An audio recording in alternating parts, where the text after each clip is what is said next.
এক আল্লাহর বান্দা বড় গরিব মানুষ, অসহায় মানুষের কাজ করে দিন আনে দিন খায়। কাজ করলে ঘরের চুলায় আগুন জ্বলে, কাজ না করলে ঘরের চুলায় আগুন জ্বলে না। ওই আল্লাহর বান্দা প্রতিদিন কাজ করে সন্ধ্যাবেলা টাকা নিয়ে বাজারে যায়, কিছু বাজার করে ঘরে আসে, কোন রকম সংসার চালায়। আজ বাজারে গিয়ে একটা আওয়াজ শুনি, আমার আল্লাহর কালাম পাওয়া যায়, আল্লাহর কোরআন পাওয়া যায়। এটা যদি ঘরে রাইখা দেও, ঘরের মধ্যে অনেক বরকত হবে। জীবনে আল্লাহর কোরআন দেখে নাই, পড়ে নাই, কই পাওয়া যায় ভাই? আওয়াজ দিল কই? ওই লাইব্রেরির মধ্যে যাও, গেছে। আজ আল্লাহর বান্দা শখ শখ কেটে ঘরে রাখলে বরকত কথা, ঠিক আছে আজকে আর খানা খাবো না, এই আমার একটা কোরআন দাও, কয় টাকা? এত টাকা নাও, আজকের বাজার টাজার নিয়ে এক রাত না খাইলে কি হইব? লাইব্রেরিয়ান ব্যক্তি বলে দিছে, এই আল্লাহর বান্দা ঘরে রাখবা, তবে এটা নিচে রাখবা না, বিনা উজুতে ধরবা না। আল্লাহর বান্দা কোরআনটা লাইব্রেরি থেকে নিয়ে ডাইরেক্ট বাড়ি চলে গেল রাতের বেলা। বিবি আবার অপেক্ষায় আছে, বাজার করে আনবে, রান্না করবো, খাবো। আমি এখন ঘরের দরজায় গিয়ে যদি বলি কিছু আনতে পারি নাই, দেখে যদি তো মেজাজ গরম হবে। আগের থেকে সিগন্যাল দিছে, এই ম্যাডাম বাঁকা টাকা হইও না, আজকে কিন্তু খাওন দাও না, নিন একটা বরকত নিয়ে এসে। মহিলারা তো বরকতের আরো পাগল। কি বরকত? বলে আল্লাহর কালাম। ঘরের মধ্যে গিয়া বলে এটা বিনা ওযুতে ধরা যাবে না, নিচু জায়গায় রাখা যাবে না, ঘরের মধ্যে এটা রাখতে পারলে অনেক বরকত হবে। তাই এমন একটা জিনিস যেটা দেখলে সওয়াব, পড়লে সওয়াব, ধরলে সওয়াব, জিডার আওয়াজটা কানের মধ্যে লাগলেও সওয়াব, দিলটা শান্ত হয়ে যায়।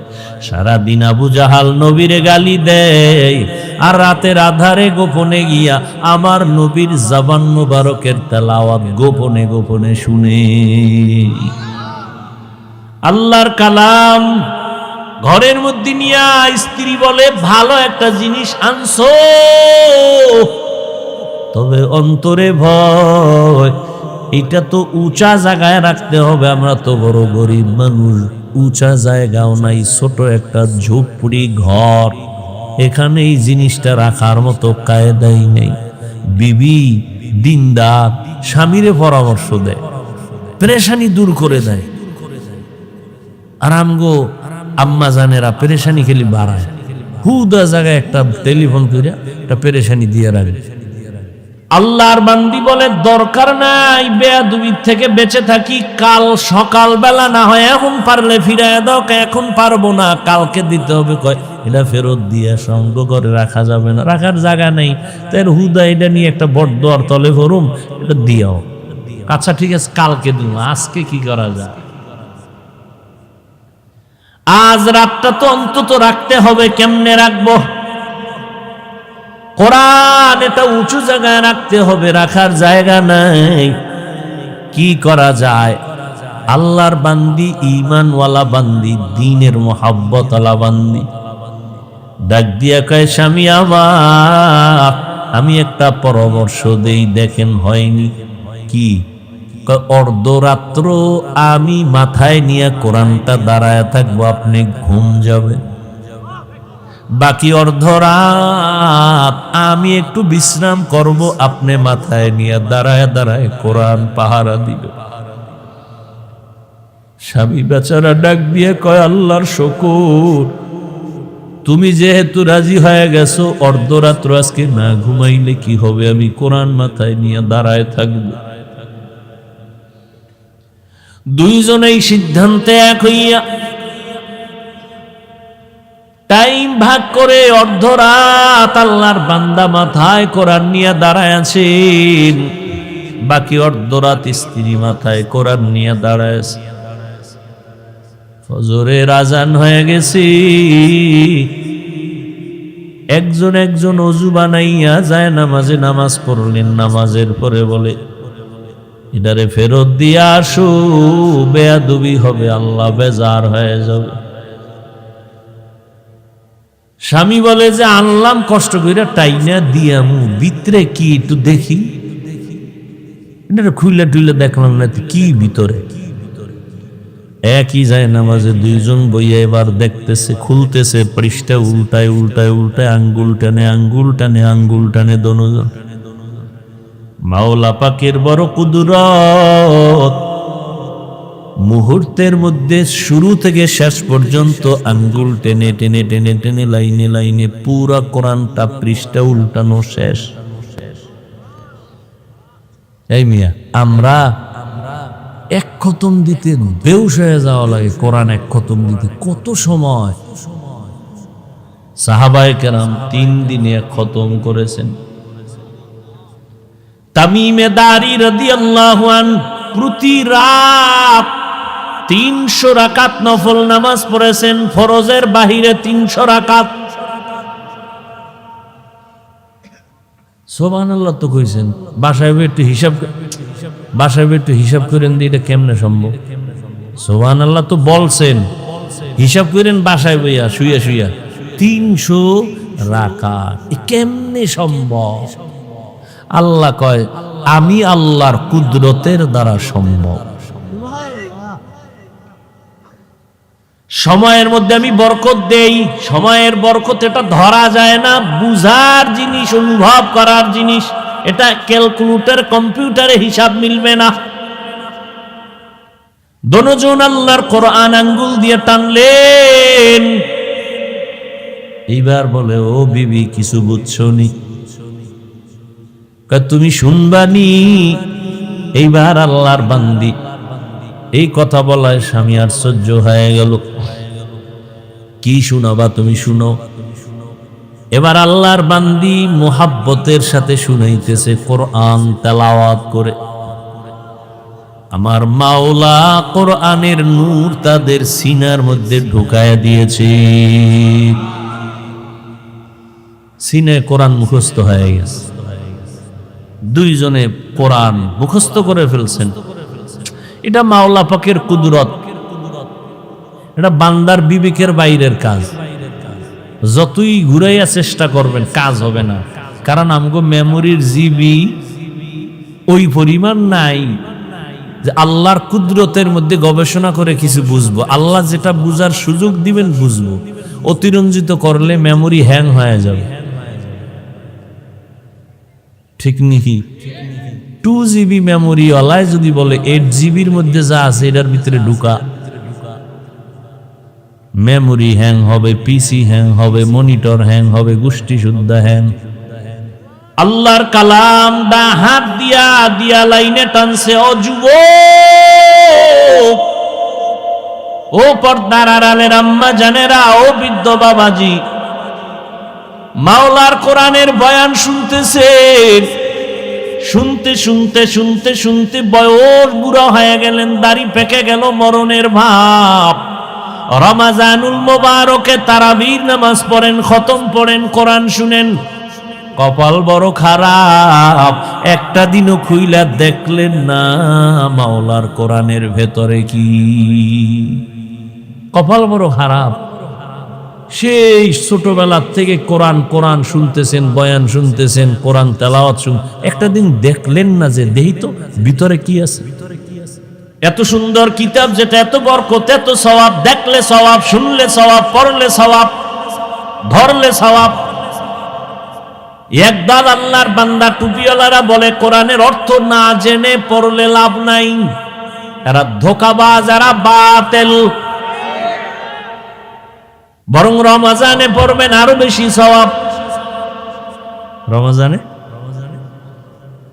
আল্লাহর সেই পবিত্র কালাম মহাগ্রন্থ আল কুরআন, কি মহিমা এ মাসেই হয়েছে তার আগমন।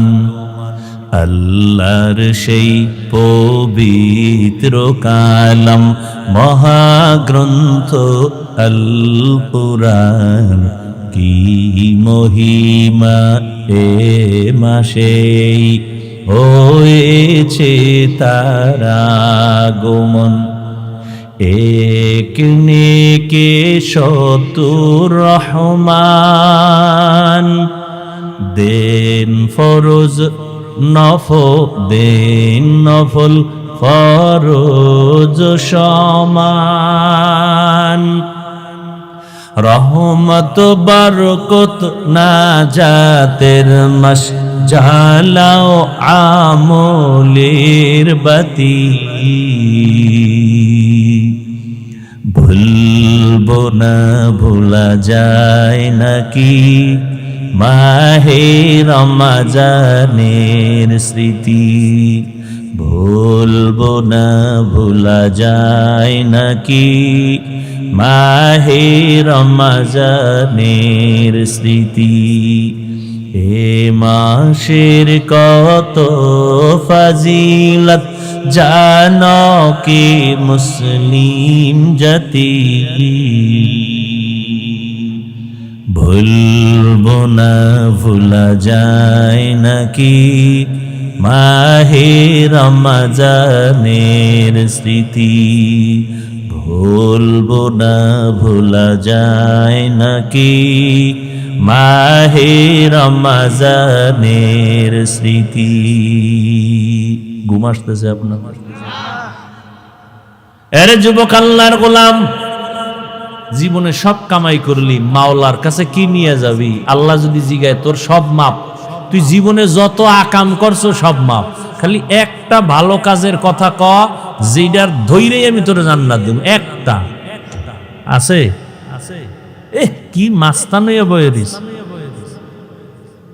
হুজুর মুজুর এটি কোনো পছন্দই হয় না। একটা আমল যদি আল্লাহ জিজ্ঞেস করে, বান্দা বল একটা আমল দেখা, হাদিসে পাকে নবী বলেন কিচ্ছু নেই। বান্দার আল্লাহ দেখবে, দেখ বান্দার নামটা নবীদের সাথে মিল আছে। যদি দেখে নামটা আব্দুর রহমান, নামটা হলো আব্দুল করিম, নামটা হলো রহিমা খাতুন, আয়েশা খাতুন, খাদিজা খাতুন, নামটা সুন্দর, নবীদের সাথে কোরআনের সাথে মিল, রাসূলের সহি হাদিস, আল্লাহ শেষবারে বলবে এই নামের বরকতে যাও, আমি তোমারে জান্নাত দিয়া দিলাম। নাম রাখছে সেন্টু, হৃদয়, বৃষ্টি, নদী, সাগর, সবুজ, গম্বুজ। সারা দুনিয়ার বেঈমানের বাড়ি ঘুরো, আব্দুর রহমান নামের একটা ছেলে পাবেন, পাবেন। সারা দুনিয়ার বিধর্মীদের বাড়ি বাড়ি ঘুরো, রহিমা নামে একটা মেয়ে পাবা। আসতে কেন পাবেন? কপাল এত খারাপ কেন আমাদের? আমরা এতটা ছোট মনের মানুষ কেন যে আমগো ঘরে ঘরে ঘরে ঘরে বেঈমানের পাতানো নাম, ঘরে ঘরে বেঈমানের নাম। একজনের নাম রাখছে বিপদ, সন্তানের নাম বিপদ, ডাক দিছে বিপদ। পিছনে একজন তাকে, ভাই কি বিপদ? কেন? আমার সন্তানের নাম বিপদ। আমার তো ভাই মহা বিপদ শুরু হয়ে গেছে। আহা, قال النبي صلى الله عليه وآله وسلم من ولد له ولد فليحسن اسمه وأدبه فإذا بلغ فليزوجه فإن بلغ ولم يزوج فأصاب اسما فإنما اسمه على أبيه। এই মা বাবা, সন্তান দুনিয়াতে আসার পরে তোমার দায়িত্ব সন্তানের ডান কানে আযান দাও, বাম কানে ইকামত দাও। 7 দিনের দিন চুল ফালাও, সুন্দর একটা নাম রাখো, আকিকা করায়া দাও। এরপরে আল্লাহর দ্বীনের শিক্ষা দিয়া সন্তানটারে আদর্শ ডাক্তার বানাও, আদর্শ ইঞ্জিনিয়ার বানাও, আদর্শ প্রফেসর বানাও, আদর্শ একজন গবেষক বানায়া দাও। বেয়াদব বানাইও না। নবীর আদর্শ দিয়াই বান্দাটারে তুমি ডাক্তার বানায়া দাও। আর তাসলিমের মতো যদি ডাক্তার হয়, জুতার বাড়ি ছাড়া উপায় নাই। আদর্শের ডাক্তার বানাও। কয় আদর্শ পাবো কই? বলে পৃথিবীর মধ্যে শ্রেষ্ঠ আদর্শ হলো রহমাতুল লিল আলামিনের আদর্শ। আমার নবীর আদর্শ কেমন? নবী মাত্র 13 বছরের ব্যবধানে মক্কার খারাপ চরিত্রহীন মানুষগুলোকে দামি মানুষ বানায় ফেললেন। নবী একটা বেতের বাড়িও দিলেন না, নবী একটা মিথ্যা কথা বললেন না। কেমন মায়ার নবী আমার! নবী একটা গালিও দিলেন না। হাজার হাজার হাজার গালি আসছে, নবী একটা গালির জবাবও দিলেন না। আরো আশ্চর্য খবর, আমার নবী কখনো জীবনে চক্ষু গরম করে কারো দিকে তাকান নাই। কি যুবকেরা, সুবহানাল্লাহ না? ওগো নবীর উম্মতেরা,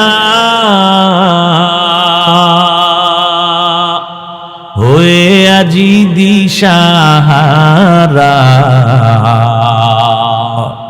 কোরআন হাদিসের চলো যখন যাহা চায় মনে, নবী বিনে কে তরাবে পুলসিরাত মিজানে, নবী বিনে কে তরাবে পুলসিরাত মিজানে।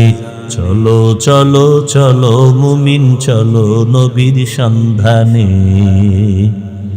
নবী বিনে কে তরাবে পুলসিরাত মিজানে, নবী বিনে কে তরাবে পুলসিরাত মিজানে। খারাপ লাগেনি? এই গান গাইলে আমি পারি না গাইতে। এই বিছনায় প্রস্রাব করি, বুঝো কত ছোড়ো। সেই সময় থেকে গজল গাই, তাও এখন তো গজল নেই, এখন গান শুরু হয়ে নাচ পড়বে, হামদে বাড়ি তাআলা পড়বে, চোখের পানি পড়বে, মানুষের আকর্ষণ বাড়বে আমলের দিক। কি গায় গানের মতো এরম কইরা কইরা গান, এটি গজল। এ কমুনা আমার ভাই গো, আবার কষ্ট লাগবে। কি করি? বললেও বিপদ, না বললেও বিপদ। আল্লাহ সবাইকে মাফ করো। এরে আল্লাহর বান্দা, কইতন কই গেছি গে জানি না, তবে এতটুকু বলতে পারি, আল্লাহ যে কথা জবানে বলাবেন ওই ভরসা করে বসছি, এবং এখানের জন্য যেই কথা প্রয়োজন আল্লাহ তাই বলাবেন, আমি বিশ্বাস করি। আয়াত কিন্তু নিছি জাহান্নামের আগুন থেকে বাঁচো। ইয়া আইয়ুহাল্লাযীনা আমানু কু আনফুসাকুম ওয়া আহলিকুম নারা। ও মুমিন, জাহান্নামের আগুন থেকে নিজেকে বাঁচাও, তোমার আহালকে বাঁচাও। 1 নাম্বার দায়িত্ব নিজেকে বাঁচাও, 2 নাম্বার দায়িত্ব তোমার আহালকে বাঁচাও। ও আব্বা আম্মারা, আপনাদের সন্তান আপনাদের আহাল, আপনিও জাহান্নাম থেকে বাঁচবেন, আপনার সন্তানদেরও বাঁচাবেন। নিজেও নামাজ পড়বেন, সন্তানদেরকেও নামাজি বানাবেন। নিজেও কোরআন শিখবেন, পড়বেন, সন্তানদেরকেও কোরআন শিখাবেন, পড়াবেন। নিজেও হালাল খাবেন, সন্তানদেরকেও হালাল খাওয়াবেন। খবরদার, নিজেও সুদ খাবেন না, নিষ্পাপ সন্তানগুলোকে সুদের টাকা খাওয়াইয়া পবিত্র রক্তটারে নাপাক বানাবেন না। কত বড় কুলাঙ্গা, নিজে হারাম খায়, যাইনা শুইনা খাক, মরার পরে ভিডাভিডি যাওয়া হবে, কিন্তু তোমার ঘরের মা, তোমার ঘরের বাচ্চাটার কি দোষ? ও রক্ত তো পবিত্র, ওকে কেন হারাম টাকা খাওয়ায় রক্ত নষ্ট করলা? নিজেকে জাহান্নাম থেকে বাঁচাও, তোমার আহালকে বাঁচাও। ও স্বামী, নিজেকে জাহান্নাম থেকে আগে বাঁচাও, তোমার আহাল তোমার স্ত্রীকে জাহান্নাম থেকে বাঁচাও। নিজেও টেলিভিশন দেখবা না, স্ত্রীকেও দেখার থেকে ফিরানোর চেষ্টা করো। নিজেও নামাজ পড়েন, স্ত্রীটাকেও নামাজি বানাবেন, কারণ গাছ ভালো হবে, সফল ভালো হবে। আম্মা জানের আদর্শ যদি ভালো হয় সন্তান ভালো হবে। এই দুনিয়াতে যত ভালো ভালো সন্তান আছে সব হলো মা বাবার অবদান, মায়ের আদর্শের কারণে। মায়ের আদর্শ ভালো তো সন্তান ভালো। যেই গাবি ভালো ওই গাবির দুধ বেশি হয়। আপনারা গাবি কিনতে যান দুধ পান করার জন্য, আগে জিগায় মায়ের দুধ কয় কেজি হইতো, কয় 20। তাহলে বাচ্চাটার অন্তত 15 কেজি হতে পারে, ঠিক নেই? একটা গাবি কিনতে গিয়া মায়ের খবর নিলেন, একটা বিবাহের পাত্র দেখতে গিয়া পাত্রীর কাছে জিগাইলেন না এর মা পর্দা করেনি, এর মা কোরআন পড়তে জানেনি। কারণ মা যদি কোরআন পড়নেওয়ালা হয়, পর্দা করে, মেয়েটাও পর্দা করার মধ্যে আসতে পারে, ফায়দা হবে, কোরআন পড়লে লাভ হবে। ঘরের মধ্যে আম্মা জান কোরআন পড়বে, রহমতের ফেরেশতা ঘরটা পাহারা দিবে। জাহান্নামের আগুন থেকে নিজেকে বাঁচান, আহালকেও বাঁচান। কেন? বলে ওয়াকুদুহান নাসু ওয়াল হিজারা, জাহান্নামের আগুনের ইন্ধন হবে মানুষ আর পাথর। দুনিয়ার আগুন আগুন, জাহান্নামের আগুনটাও আগুন।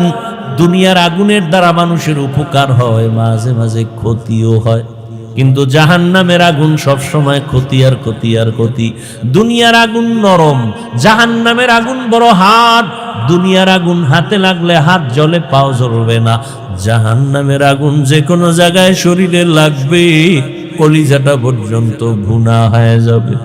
দুনিয়ার আগুন জ্বালাইতে নরম জিনিস লাগে, খের কুটা কেরোসিন। জাহান্নামের আগুন এত ভয়ঙ্কর, আল্লাহ বলেন এই জাহান্নামের আগুন প্রজ্বলিত করতে আমি প্রথম শক্ত জিনিস ব্যবহার করব। আর ওই শক্ত কি ব্যবহার করব জানুনি মানুষ? আমি জাহান্নামের আগুন জ্বালাইতেই ব্যবহার করব মানুষ আর পাথর। কোন মানুষ বলা হয় যায় না, কোন মানুষ দিয়া জাহান্নাম বানাবেন বলা যায় না। রাসূলের সাহাবী আবু হুরায়রা রাদিয়াল্লাহু তাআলা আনহু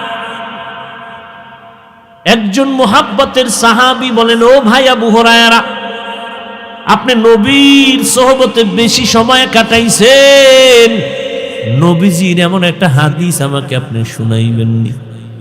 আবু হুরায়রা রাদিয়াল্লাহু তাআলা আনহু বলেন, ঠিক আছে আসেন আমি শুনাবো। একটা নির্জন জায়গায় বসছে, দুইজনে বই আবু হুরায়রা বলেন, ও ভাই, ওই হাদিসটা আমি আপনাকে আজকে শোনাবো যেই হাদিস আমাকে নবী শুনাইছেন। এই রকম নিরিবিলি একটা ঘর, কেউ ছিল না, রহমতের নবী আর আমি আবু হুরায়রা ছাড়া কেউ নাই। এ কথা কইয়া একটা চিৎকার দিয়ে বেহুশ হয়ে পড়ে গেছে। আবু হুরায়রা রাদিয়াল্লাহু আনহু হুশে আসছেন। হুশে আসার পরে আবার বলতেছেন, ভাইজান আমি ওই হাদিসটা আপনাকে শোনাবো যেই হাদিস আমাকে নবী মুহাব্বত লাগায় শুনাইছেন। এমন একটা নির্জন জায়গা যেখানে নবী আর আমি আবু হুরায়রা ছাড়া কেউ ছিল না। আবু হুরায়রা এই কথা বইলা আবার একটা চিৎকার মেরে বেহুশ হয়ে গেছে। আবার হুশে আইসা আবার বলেন, ওই হাদিসটা শোনাবো যেই হাদিসটা নবী আমাকে একা একা শুনাইছেন। আবার বেহুশ। এইভাবে কয়বার বেহুশ? কয়বার? চতুর্থবারে কয়, ভাই শুনেন, মায়ার নবী হাদিস আমাকে শুনাইছেন, কিয়ামতের ময়দান কায়েম হয়ে যাবে। আবু হুরায়রা কাঁদেন আর বলেন, নবীজিও কান্না করে হাদিসটা শুনাইছেন। কিয়ামতের ময়দান কায়েম হয়ে যাবে। ময়দানটা সমতল, এই জমিনটাই হবে কিয়ামতের মাঠ। এই যে আমরা জমিনে বসে আছি, এটাই কিয়ামতের মাঠ।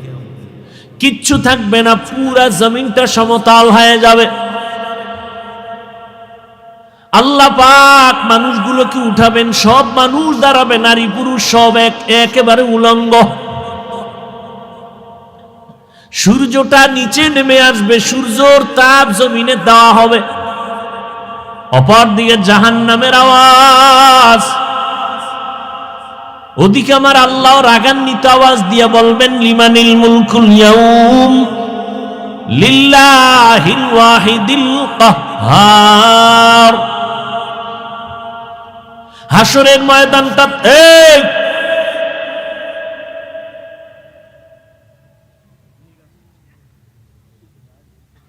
কি ওয়াজ করমু? মাদ্রাসা চালানের টাকা টোকাও থাকলে ওয়াজ মজ একেবারে বাদই দিয়ে দিতাম। আপনারা কি এখানে খাইতে এসেছেন? আচ্ছা, বাদাম খাইলে কি পেট ভরবে? কি শুরু হইল? ওয়াজের প্যান্ডেলে বেচা কেনা কেন? কিছু আল্লাহর বান্দা আছে এতটা মূর্খ, এতটা দুর্বল অন্তর ইমান, ওয়াজে একটা বেলুন কিনতে কিনতে বাড়ি যায়, বেলুন কেলে মাছের ছবি কিনে, এখানে হইতেছে জান্নাতের বাগান সওয়াব, আর ওদিকে মার্কেটে হইতেছে ডাইরেক্ট স্পষ্ট তাজা কবিরা গুনাহ, নারী পুরুষ সমানে করতেছে। কি এক ওয়াজ! আহা, এই জন্য ওয়াজ বাড়ছে কিন্তু ফলাফল জিরো। মসজিদ সুন্দর, মুসল্লিদের অন্তর সুন্দর না।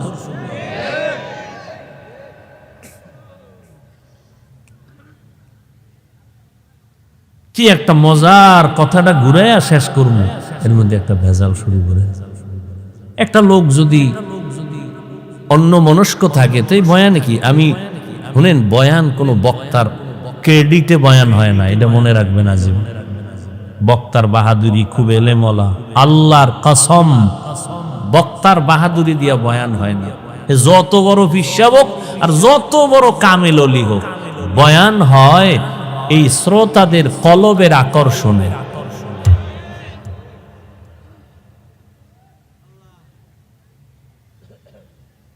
আমি 12টার মধ্যে চাইছি মোনাজাতটা দিয়ে যাবো, বয়ান করতেছি, কে বের করতে? আমি কি নিয়ে মুখস্থ করে আসছি যে আজকে এখানে এই কথা বলবো? এই আয়াত দিয়ে তো আরো 13 জায়গায় বয়ান করছি, কিন্তু আজকের আয়াতের মাথা হাতে যে কথাগুলো আসছে, এই কথা তো কোনো বয়ানে আসেনি। এই একই আয়াতের বয়ান আরো 13 জায়গায় ইউটিউবে আছে, দেখেন। একই আয়াতের বয়ান করছি, এক এক জায়গায় এক এক রকম বয়ান। বক্তার বাহাদুরিতে না, ময়দানের শ্রোতাদের কলবের আকর্ষণে বয়ান হয়। অনেক জায়গায় কয় না, বয়ানটা অন্য জায়গায় কেমন সুন্দর করে, আমাদের জায়গায় ভালো হইল না। আপনাদের দিলের অবস্থা ভালো ছিল না। এই যে এত আশিক রসুল, ফজর পড়ে নাই, জহুর পড়ে নাই, আসর পড়ে নাই, মাগরিব পড়ে নাই, এশাও পড়ে নাই, পরে যে ফজর পড়বে কিনা আল্লাহ ভালো যায়। কি ইমানদার বইয়ের নামাজ না পড়লে কি ইমান তাজা আছে?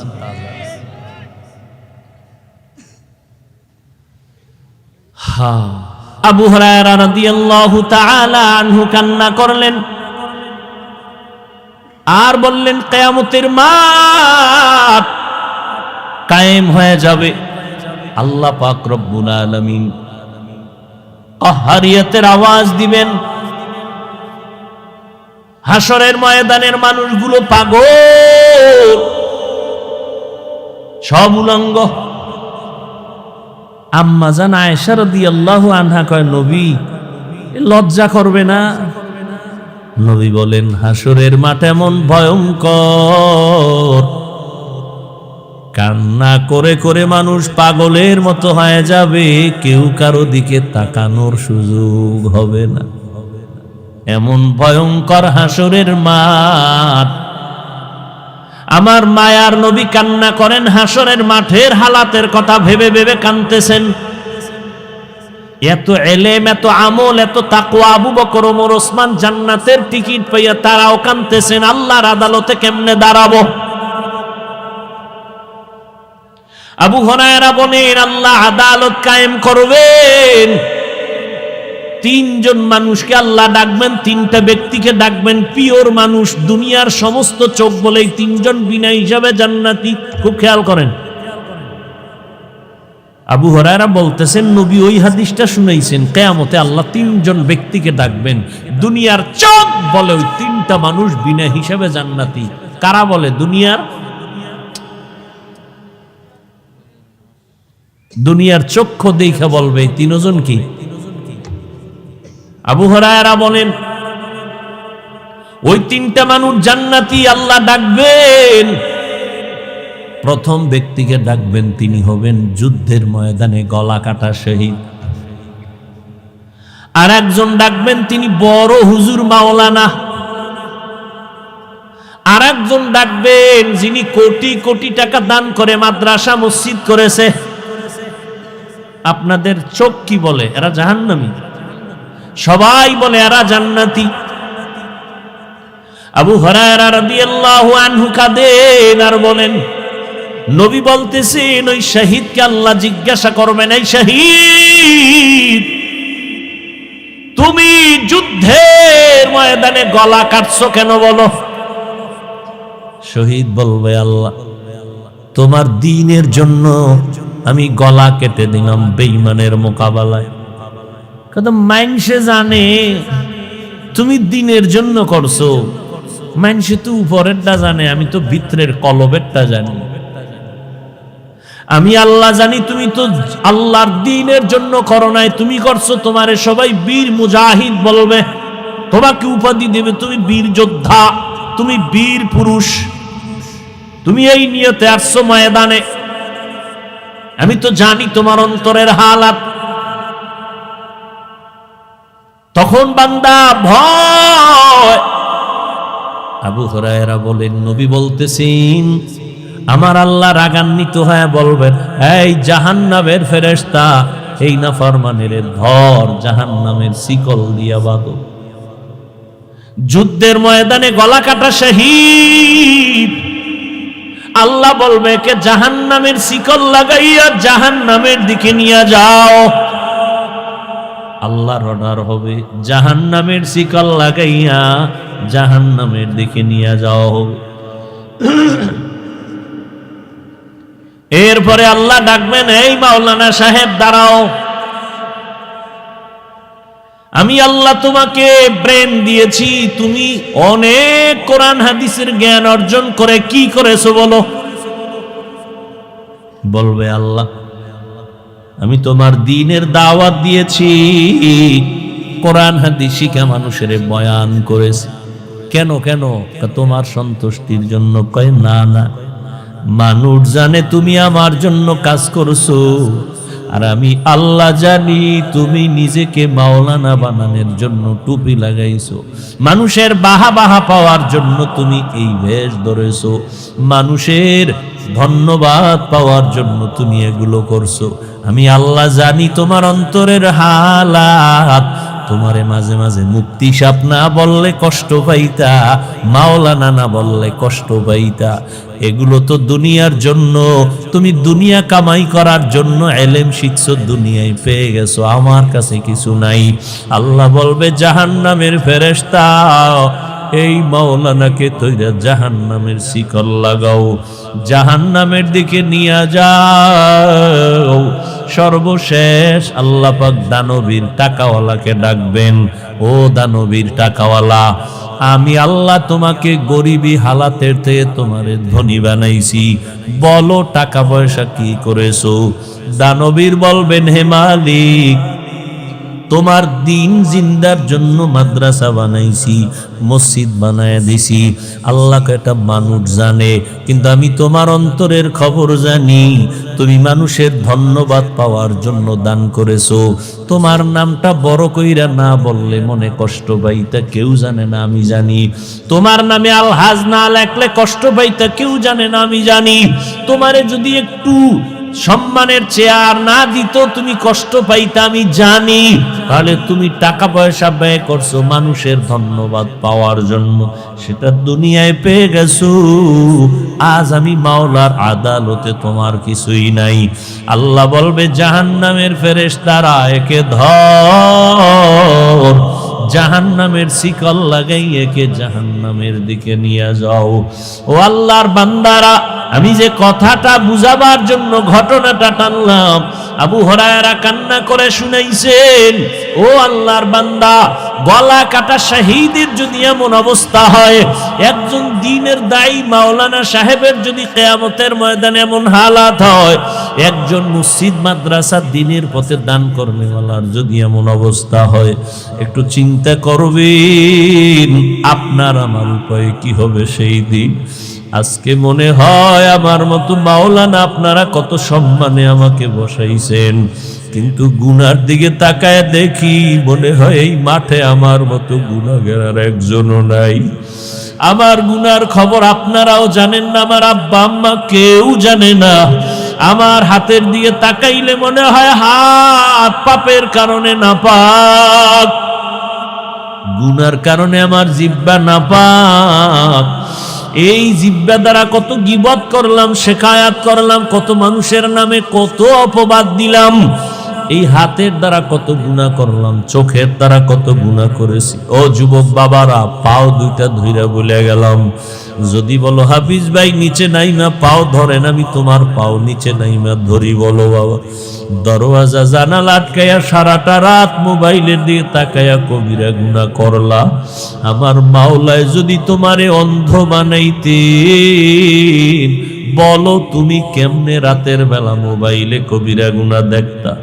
এখনো কি তওবা করবা না? কয়দিন আর তুমি বাঁচবারে বাবা? তাকায় দেখো গাড়ির নিচে তোমার মতো যুবকের লাশ, পানির ভেতরে তোমার মতো যুবকের লাশ, ঘরের বিছানায় ঘুমের বিছানায় তোমার মতো যুবকের লাশ। ও আল্লাহর বান্দা, তুমি স্কুলে পড়ো, কলেজে পড়ো, চাকরি করো, বাধা নাই, নামাজটা ছাড়িও না রে বাবা। তোমার মতো যুবক স্কুল কলেজে পড়ে, নামাজ ছাড়ে না, তুমি কেন পারো না রে বাবা? তোমার মতো বান্দা রাস্তায় গাড়ি চালায়, নামাজ ছাড়ে না, তুমি কেন পারো না? তোমার মতো যুবক ব্যবসা করে, চাকরি করে, নামাজ ছাড়ে না, তুমি কেন পারো না? তোমার মতো যুবক কৃষি কাজ করে, নামাজ পড়ে, তোমার মতো বান্দা র্যাব, আর্মি, পুলিশ, বিডিআর এর চাকরি করে, ডাক্তার, প্রফেসর, ইঞ্জিনিয়ার, নামাজ ছাড়ে না, তুমি কেন পারো না রে বাবা? আমার মাওলার কোরআনটা কি মিথ্যা মনে করেছো? আমার নবীর কথাগুলো কি মিথ্যা মনে করেছো রে বাবা? একজন, দুইজন, তিনজনে বললে হয়তো সন্দেহ করতে পারো এ কথাটা মিথ্যা, কিন্তু আখিরাতের কথা, গুনাহগারের জাহান্নামের বয়ান তো লক্ষ লক্ষ নবীরা বললেন, লক্ষ লক্ষ সাহাবায়ে কেরাম একই বয়ান করলেন, কোটি কোটি কোটি কোটি উলামায়ে কেরাম আল্লাহওয়ালারা একই বয়ান করে কবরে গেলেন। তাবলীগওয়ালারাও বলে গুনাহ ছাড়ো, নেক আমল করো। পীর সাহেবরাও বলে গুনাহ ছাড়ো, নেক আমল করো। আল্লাহওয়ালারা সবাই বলে গুনাহ ছাড়ো, নেক আমল করো। উলামায়ে কেরাম বলে গুনাহ ছাড়ো, নেক আমল করো। ও যুবক, আজকে আমিও যদি তোমার মতো প্যান্ট শার্টটাই লাগায় রাস্তায় ঘুরতাম, দাড়ি কেটে, কেউ আমারে বাধা দিত না রে বাবা। এই টুপির কারণে মাথা গরম লাগে তাও জানি, দাড়ির কারণে যৌবনের ভাব চলে যায় তাও বুঝি, লম্বা জামা গায়ে পরার কারণে শরীরটা গরম লাগে, আটকা আটকা লাগে তাও বুঝি, শীতের মধ্যে ঠান্ডা পানি দিয়া ওযু বানাইয়া ফজরের নামাজ পড়তে অনেক কষ্ট তাও বুঝি। এই টুপিদারির কারণে আলেমরা অনেক গালি শুনছেন, ফাঁসি হয়েছে তাও জানি। এরপরও এখনো শুনি কত মানুষ, তোমরা তোমাদের মতো কত বান্দার আমগো গালি দাও, পাঁচকুল্লি বলে গালি দাও, চরমনাইরে গালি দাও, তাবলীগওয়ালাদের বিরুদ্ধে বলো, দেওবন্দীদের গালি দাও, জানি শুনি, তারপরও কোনো জবাব দেই না। বাবা, এরপরও কেন টুপি ফালাই না, নামাজ ছাড়ি না, দাড়ি কাটি না? একমাত্র কারণ আমার কবরে আমি যাব, তুমি যাবা না। আমার কবরে আমার এই জামা কাপড় বেলেট দিয়ে আমার আপনজন কেটে কেটে রেখে দিবে। আমার বিদায় বেলা 3টা সাদা কাফন, ওই কবরে 3টা প্রশ্ন তোমাকেও করা হবে, আমাকেও করা হবে। রবের পরিচয় দাও, ধর্মের পরিচয় দাও, রাহমাতুল লিল আলামিনের পরিচয় দাও। ও বাবা, ওই কবরে যাইয়া আমি হুজুর জবাব দিতে পারবো এই কোনো গ্যারান্টি নাই রে বাবা। এই কারণেই তো আবু বকর সিদ্দিক রাদিয়াল্লাহু তাআলা আনহু সারা রাত কান্না করলেন নামাজে, ওমরে ফারুক কান্না করলেন জীবনভর, আল্লাহর কাছে আমি কেমনে দাঁড়াবো। উসমান রাদিয়াল্লাহু তাআলা আনহু কান্না করলেন, কবরে আমার কি উপায় হবে। তারা যদি এত আমল করিয়া কাঁদেন, তোমার আমার কি পরিমাণ কান্না করা দরকার। হেদায়েতের মালিক আমার আল্লাহ, এখনো তওবা কি করবা না রে বাবা?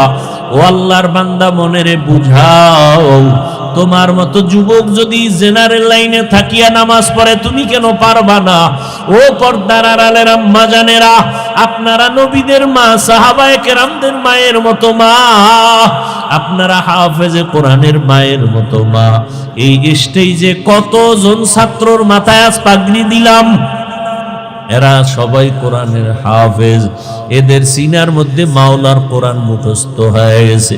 কিয়ামতের ময়দানে আল্লাহ এদের ডাকবেন আর বলবে, রে গোলাম, দুনিয়াতে কোরআন তেলাওয়াত করছো, তোর আর দুনিয়াওয়ালারা শুনছে, আজকে তুই পড়বি, আমি মাওলা তোর তেলাওয়াত শুনবো, আমার সামনে তেলাওয়াত কর। ইউকালু লি সাহিবিল কুরআন ইকরা ওয়ারতাকি ওয়ারাত্তিল কামা কুনতা তুরাত্তিলু ফিদ দুনিয়া ফাইন্না মানজিলাকা ইনদা আখিরি আয়াতিন তাকরাউহা। আল্লাহ বলবেন তেলাওয়াত করো, আর একতলা বিল্ডিং লিফটের মধ্যে উপরে যাও। শুধু তুমি একা যাইও না, ও কোরআনওয়ালা, আরো 10টা জাহান্নামীর ব্যাপারে আমার লিস্টি দাও, সুপারিশ করো। আমি মাওলা তোমার কোরআনের বরকতে, তুমি যে কোরআন শিখছো এই বরকতে আমি 10টা জাহান্নামীকেও তোমার সুপারিশে জান্নাত দিয়া দিব। ও আল্লাহর বান্দারা, ও আম্মা জানেরা, আজকে এই যে ছেলেরা পাগড়ি নিল, ওদের মা কত ধন্য, ওদের বাবাদের কপাল কত ধন্য। আপনার সন্তানটারে কেন কোরআন শিখাইতে পারলেন না? ডাক্তার বানাবেন আলহামদুলিল্লাহ, তবে কোরআন শিখাইয়া নবীর আদর্শের ডাক্তার বানাইয়া যাইয়েন। আপনার মতো মা নামাজ পড়ে স্বামীর মাল হেফাজত করে, আপনি কেন পারবেন না রে মা? কয়দিন আর দুনিয়ায় বাঁচবেন, একদিন দুনিয়া থেকে বিদায় হবেন। আজকে নতুন শাড়ি পরিয়া স্বামীর ঘরে আসছেন, কত আনন্দ। এমন একটা দিন আসবে সাদা কাফনের প্যাকেট হয়ে কবরে যাবেন। বাচ্চাগুলো আম্মু আম্মু বলে ডাকবে, আপনার জবানে কোনো আওয়াজ হবে না। ও বৃদ্ধ বাবাজিরা, কয়দিন আর দুনিয়ায় বাঁচবেন? আপনার মতো কত বুড়া মানুষ লাঠি দিয়া মসজিদে গিয়া কষ্ট করে করে নামাজ পড়ে সারেন, আপনি কেন পারবেন না? আল্লাহর কাছে তওবা করে নেন। জীবনে তো গুনাহ কম করি নাই, নামাজ কম সারি নাই, বেপরদায় কম চলি নাই, নবীর তরিকা কম জবাই করি নাই। আজকে থেকে আর নবীর তরিকা সারবা না, দাড়ি কাটবা না, বেপরদায় চলবা না, মা বাবার দোয়া নিয়ে চলবা, উলামায়ে কেরামের পরামর্শ নিয়ে চলবা, নবীর সুন্নাত অনুযায়ী চলবা। এমন নিয়ত যদি কারো অন্তরে থাকে তওবা করার জন্য, মুনাফিকি যদি অন্তরে না থাকে, যাদের অন্তর তৈরি হয়ে আছে তওবার নিয়তে, আমি বলবো ভাইজানেরা, আমার মাওলার মোহাব্বতে তওবার নিয়ত যদি থাকে, দুটো হাত আমার আল্লাহকে দেখায় দেন। আয় আল্লাহ, হাতগুলো কবুল করে নেন, তওবা কবুল করে নেন। আয় আল্লাহ, মরণ পর্যন্ত নবীজির আদর্শ নিয়ে চলার তৌফিক দান করেন। মা বাবার দোয়া নিয়া, উলামায়ে কেরামের পরামর্শ নিয়ে আদবের সাথে চলার তৌফিক দান করেন, আমিন। যদি বাচ্চাটা একটা অন্যায় করে, আপনি ধমক দিবেন একটা, 2 কাজ করলে 2 ধমক, বেতের বাড়ির কাম করলে 1টা বেতের বাড়ি দিবেন। কত জোরে ও যতটুকু সহ্য করতে পারবে। 1টার বেশি যদি দেন জুলুম, পাইবে সে মাত্র 10 গ্রাম ওজনের বাড়ি, দিছেন আধা কেজি, জুলুম। হ্যাঁ, বড় কঠিন জিনিস।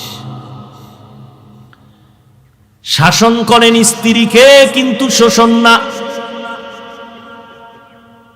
স্ত্রীকে শাসন করবেন, শিক্ষক ছাত্রকে শাসন করবেন, শোষণ করা যাবে না। শাসন করা ইনসাফ, শোষণ করা জুলুম। তবে এখানেও সাবধান, কারো চেহারায় আঘাত করা যাবে না, হারাম।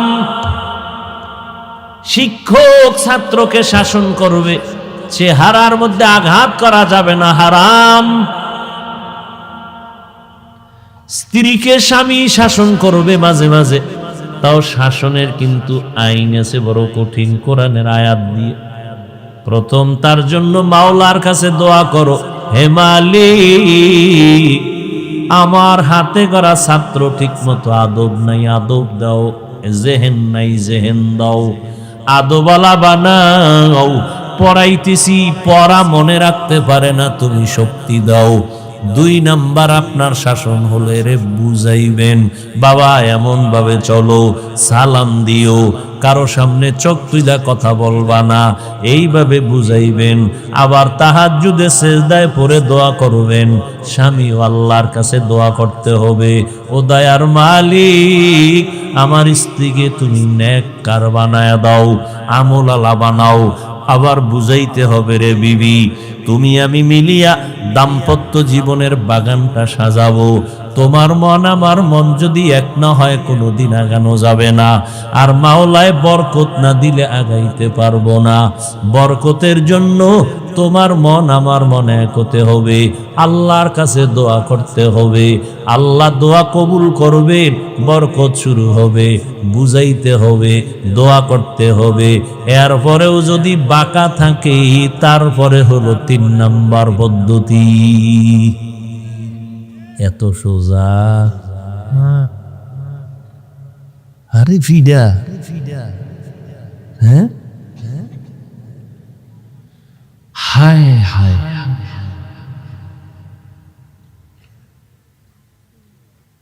আল্লাহ আমাদেরকে মাফ করে দেন। আমরা যারা এরকম অনেক অনেক আল্লাহ ধরলে উপায় আছেনি, আল্লাহ আমাদেরকে মাফ করে দেন। কথা দ্বারা জুলুম, হাতের দ্বারা জুলুম। হাত বলবে আল্লাহ তোমার বান্দা, এই উঠেন কেন, আমিও কিন্তু উঠবো। মাথা ব্যথা করে, আচ্ছা যাও, আল্লাহ সুস্থ করে দেন। গেলে একসাথেই যাই কি, আমারে বয়ে ধুইয়ের পরে হুজুর চালায় জানি তো পুরান ওয়াজ, আমি একটু বিড়ি টেরি টাইম নিতেছি।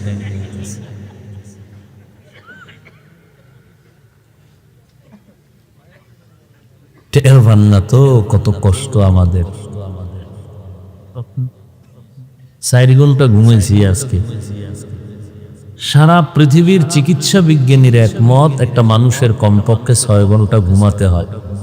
তাও ঘুমাইছি ফজরের পর, সাহারি খাইয়া এরপরে ঘুমাইছি ফজর পইরা।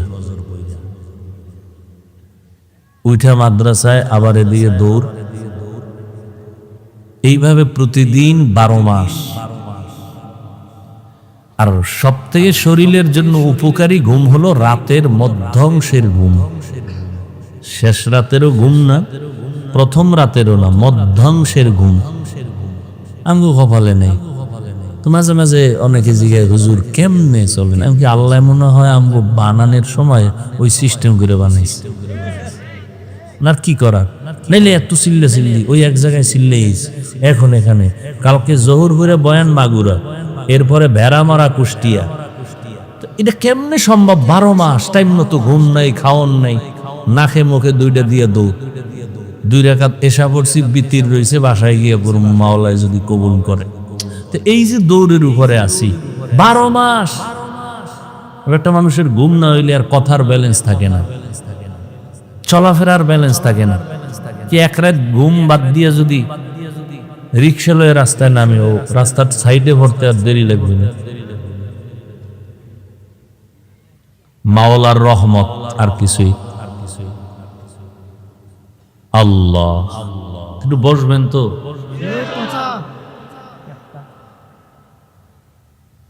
হাত আল্লাহর সামনে বলবে, হে মালিক তুমি হাতটা দিছো নেক আমলের ব্যাপারে ব্যয় করবে, বান্দায় আঙ্গুল দিয়া দূরে দূরে দূরে দূরে কোরআন পড়বে।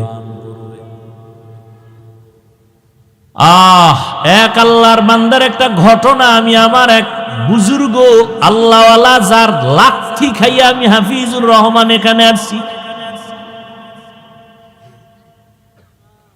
এক বুজুর্গ, বহুত লাথি খাইছি, থাপ্পড় খাইছি।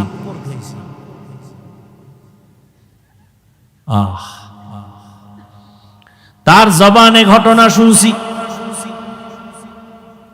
এটা বললাম কেন? ছিদ্রান্বেষণকারীরা তো বয়ে রয়েছে। কইবে এটা কোন কোরআনের ঘটনা কইল? আল্লাহ, এক আল্লাহর বান্দা বড় গরিব মানুষ, অসহায় মানুষের কাজ করে দিন আনে দিন খায়। কাজ করলে ঘরের চুলায় আগুন জ্বলে, কাজ না করলে ঘরের চুলায় আগুন জ্বলে না।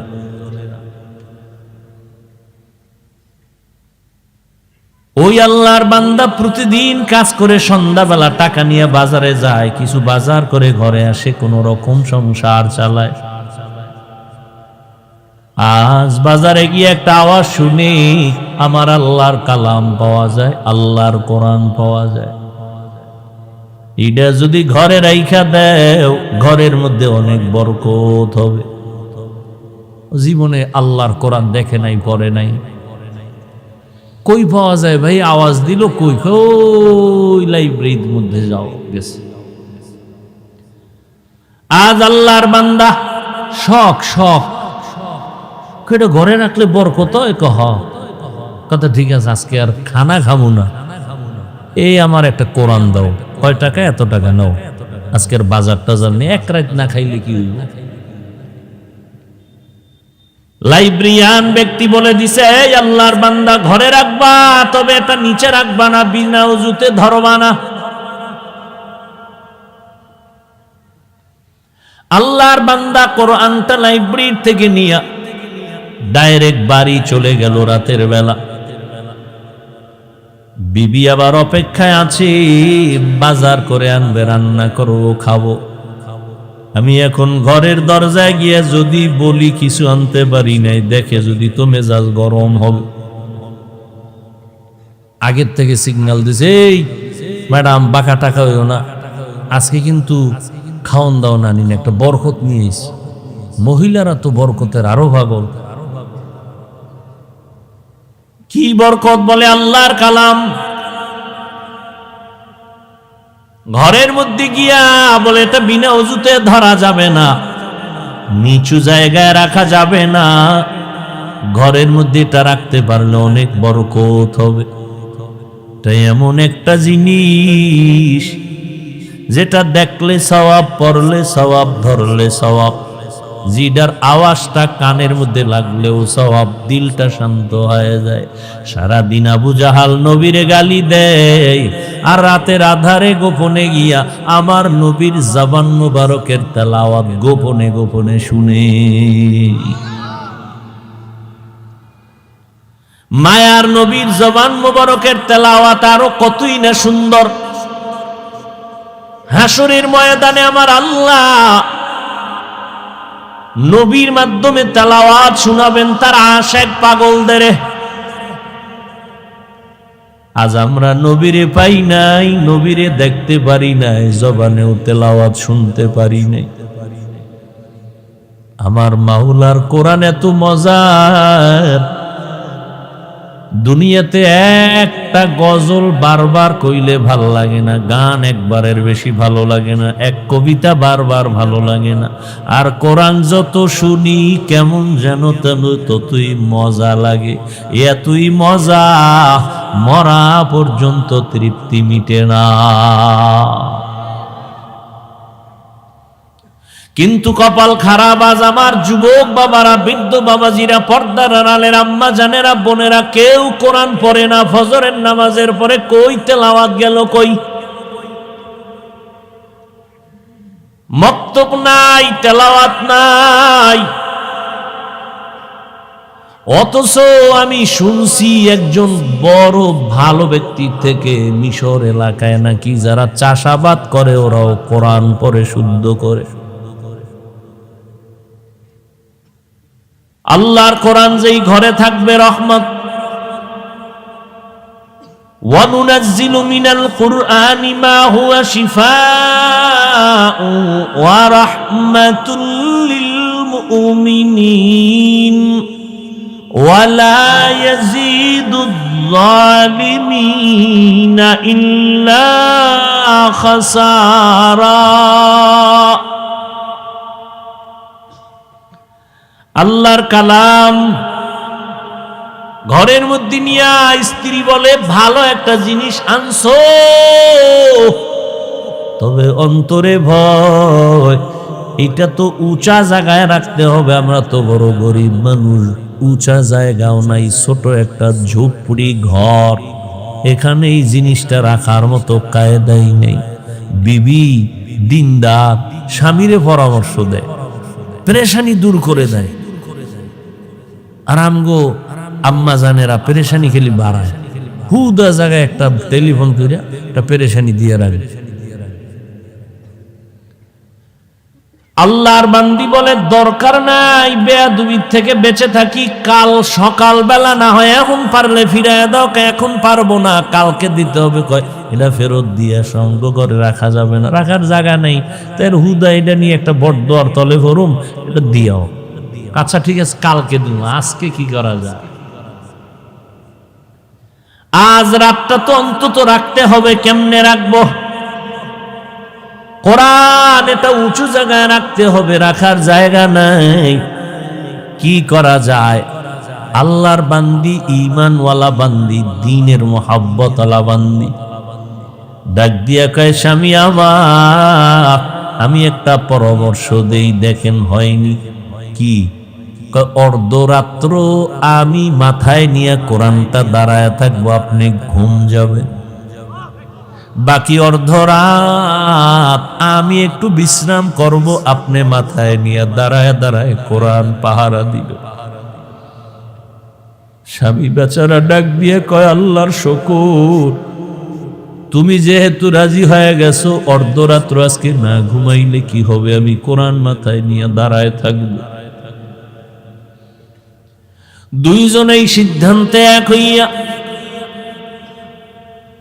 টাইম ভাগ করে অর্ধরাত আল্লাহর বান্দা মাথায় কোরআন নিয়ে দাঁড়ায় আছেন, বাকি অর্ধরাত স্ত্রী মাথায় কোরআন নিয়ে দাঁড়ায় আছে। ফজরের আজান হয়ে গেছে, একজন একজন ওযু বানাইয়া যায় নামাজে নামাজ পড়লেন, নামাজের পরে বলে এটারে ফেরত দিয়ে আসো, বেয়াদবি হবে, আল্লাহ বেজার হয়ে যাবে। স্বামী বলে যে আনলাম কষ্ট করে টাইনা দিয়ামু, ভিতরে কি একটু দেখি, এটা খুইলা টুইলা দেখলাম না কি ভিতরে। একই যায় নামাজে দুইজন বইয়া এবার দেখতেছে, খুলতেছে পৃষ্ঠা, উল্টায় উল্টায় উল্টায় আঙ্গুল টানে আঙ্গুল টানে আঙ্গুল টানে দোনোজন। মাওলা পাকের বড় কুদরত, মুহূর্তের মধ্যে শুরু থেকে শেষ পর্যন্ত আঙ্গুল টেনে টেনে টেনে টেনে লাইনে লাইনে পুরা কোরআনটা পৃষ্ঠা উল্টানো শেষ।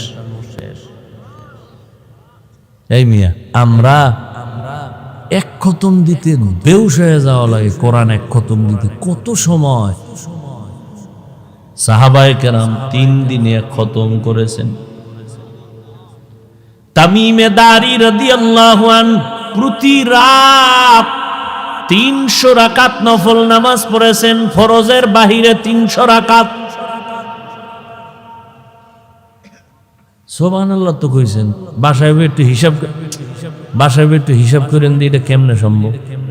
সুবহানাল্লাহ তো বলছেন, হিসাব করেন বাসায় বইয়া শুইয়া শুইয়া 300 রাকাত, কেমনে সম্ভব? আল্লাহ কয় আমি আল্লাহর কুদরতের দ্বারা সম্ভব।